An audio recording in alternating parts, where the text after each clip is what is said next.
Pedro Galán formaría parte, sen dúbida, do movemento asociativo e veciñal da cidade.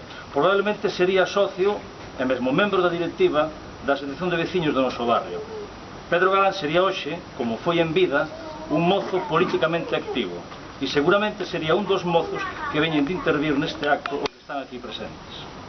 Pedro Galán estaría aquí e iso fai nos sentir especialmente responsables de conservar o seu recordo e leválo connosco cara adiante.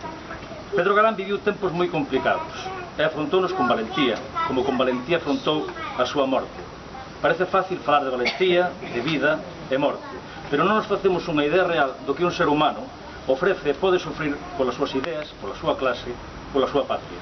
O gran colapso social e político que acompañou os fascistas nos paseos polas gabias do noso país e que perdurou 4 décadas sen máscara, pairando despois ao longo de 3 décadas máis de democracia parlamentaria atada e bien atada, non pode ser esquecido e debe formar parte da nosa autodefensa, dunha sorte de muro de contención contra a ditadura, sexa esta comandada por militares golpistas ou por financeiros e especuladores.